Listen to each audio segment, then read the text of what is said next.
So, I have one thing I'd like to get off my chest. What's that? We discussed a little bit earlier in the season about a new football league called the Alliance of American Football. Yes, we did. And it was announced Tuesday, April 2nd, that they are suspending operations because the chairman of the Alliance of American Football is pulling his funding.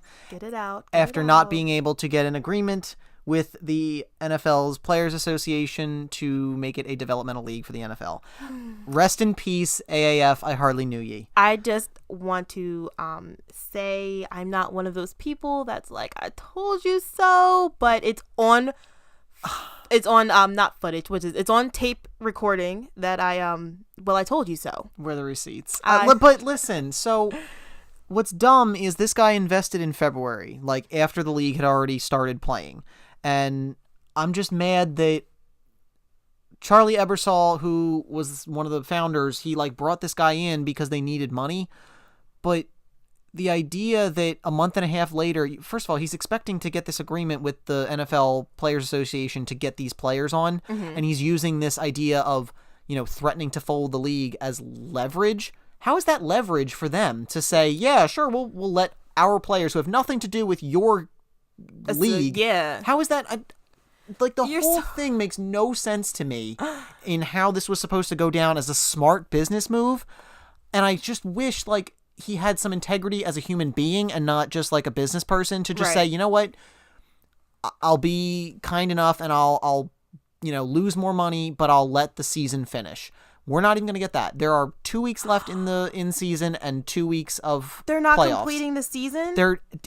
If there's no money, they can't pay anybody, so it's not even going to finish. Oh, that's bad. Yeah. That's not fair. Say what you want about the original XFL being a big colossal failure. At least they got to play the championship. Your Los Angeles Extreme is still the first and only champions of the original XFL. We won't get to see my Orlando Apollos become the winners of the AAF championship because they will not get to play that game. And I'm so angry that this went down like this. It is so disappointing.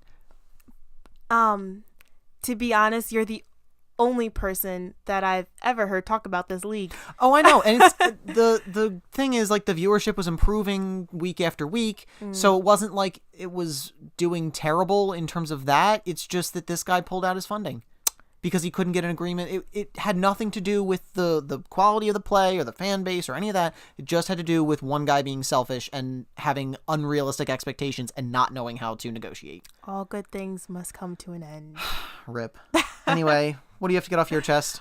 Speaking I feel heated of rip, anyway. I know, you're Moving turning on. red there. Calm Yes. down, my friend. What are you getting off your chest? Like I said, you said rip. Rapper Nipsey Hussle was shot and killed outside of his store in LA. If you don't know who he is a very well-known rapper, Grammy nominated. I would categorize him as a humanitarian. I mean, he was very active in his community in LA. He was very well known out there, but at the same time, he was in gangs. But it's like when you live in LA and you live in the rough parts of LA, you have to grow up in a gang for protection. So it's kind of understandable in a weird way. But he had stores. He had his clothing store. He was working on a film that was exposing the murder of a doctor who was curing AIDS, which was it was supposed to be a really good documentary that was coming out, but Nick Cannon thankfully said that he will finish it in Nipsey Hussle's legacy. But it's just really sad that he was shot and killed because he was a great guy. And Lauren London, who is everybody's woman crush, beautiful, she was so in love with him, and now she's a widow. So it's very depressing. And I think somebody, the reports are that it was over a personal beef, it was actually they were saying that whoever was the person that shot him definitely did know him and know where he was going to be at that time. Right. So I mean, it's definitely a personal thing, and it might be one of those things. If it was gang related, usually with instances like that, we never really know. It's kind of just word of mouth. Right. But there is some ongoing drama with that though, because they did have a memorial for him the day after he was shot, and that night there was a shooting at the memorial. So yeah, I saw that. I wasn't sure if it ended up actually being a shooting or if there was if there was just chaos and not sure if there was a shooting. I wasn't sure what had it actually happened they there. said there was a shooting there, and it was so sad because it's like this community is constantly getting hit after hit. But this murder, it really did hit hard with a lot of people. A lot of people compared it to like our millennial version of Tupac. Yeah, that's what I was wondering about that. Like, is there any possibility that this was like gang related? Because that I know the murders of Tupac and Biggie Smalls were never actually solved, but it pretty much assumed that it was a gang related thing. Once the two were both dead, it was done. Right. So I mean, could it be that? Like, could we see another person potentially die because of there was some kind of beef? 2 other people, I believe, that were shot outside of the house or outside of the store with him, but they were just injured. So, I mean, honestly, the problem is too new to really like jump on anything, and I feel like people that live in that area know more than what we know. But it's just one of those things where it's just so messed up. He was such a good rapper. He was such a good person. I didn't know him personally, obviously. No. But shut up. Okay. This one really hit home for me. But I don't know. Like, he was just that person that was definitely trying to bring up the Black community and the LA community and just young people up in general and saying you're more than what you come from. You know? He was really young too. He was 33. Yeah. So you just have to be careful. Have to. But I don't know. He warned us when he was doing his documentary on Dr. Sebi. He said, if they kill me, y'all know why.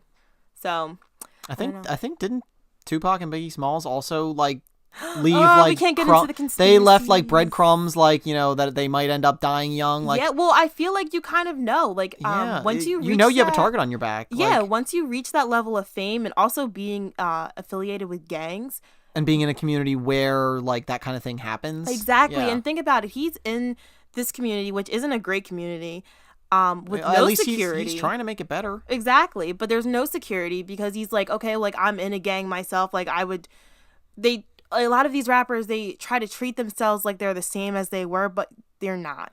Your friends that you're in a gang with, they're not on TV making millions of dollars like you are. They're still hustling and selling drugs and blah, blah, blah. And yeah, you may be doing that and doing your gang stuff on the side, but you're different. Yeah, and they don't get that. And there's a lot of jealousy and hatred that comes from that, from rivalries and people that you think are your friends. So it's different. You have to move differently when you're held to a higher standard. And there's still a lot of distrust of the police, especially in those areas of LA. So exactly. So I don't know. This one was really sad though, but my heart definitely goes out to Lauren London because I love her.